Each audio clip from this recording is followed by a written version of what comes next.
Time to invite our first guest onto the programme, and all this week our album of the week has been Futurology, the brilliant new LP that kind of sort of accompanies Rewind, the film that the MSPpedia released last year. It's kind of like a two-pronged effort, but I have got the man himself on the show right now to tell us a little bit more about it. James Dean Bradfield's Kitchen, I think, is the other line of the phone, and James is on the show now. Hi James. Hello, how are you? I'm very well, how are you?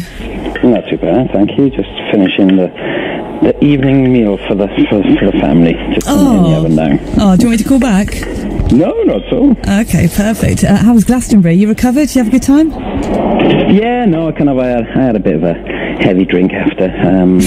So yeah, I left in the site run about 3:30 and headed back to Cardiff. Oh, lovely. Yeah, lovely. I had a really good time actually. Oh, for a grumpy old bloke like me, I had a good time. Did you go and watch anyone else? I did, yeah. I saw a bit of Metallica, saw a bit of Mogwai, saw a bit of Neil Pearson from the distance. Yeah, I kind of caught quite a lot for one day, actually. That's good to hear. I'll be there next year. But I know that you came, it was a couple of weeks back, I think, when you caught up with John Kennedy, wasn't it, in detail about futurology. But yeah, so this is out on Monday, so it must be strange, because this was recorded a while back, wasn't it? So is it sort of nice it's finally out? 'Cause I guess you've been sort of sitting on it for a while, haven't you?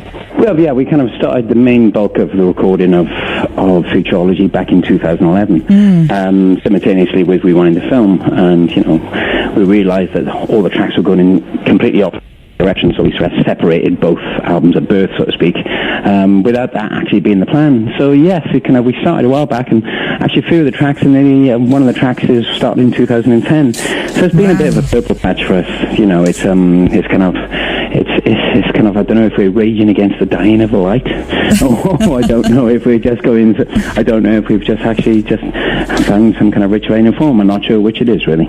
But obviously, sort of very different sounding albums from Rewind the film. But this one really feels like inspired by travelling through Europe, which you must have done so many times now, and that kind of pioneering the brilliant artistic spirit of the early 20th century kind of modernist art and krautrock and new pop. And was this quite a focused thing sonically, musically for you, or was it just what seemed to happen? We mainlined our experiences, that we've been having in the band since the start of the 90s, and I suppose that kind of a European experience was kind of revived for us. We've toured and played festivals in Europe a lot since 2006, and it's just I think just that tableau of imagery that goes past you when you're going over borders in Europe.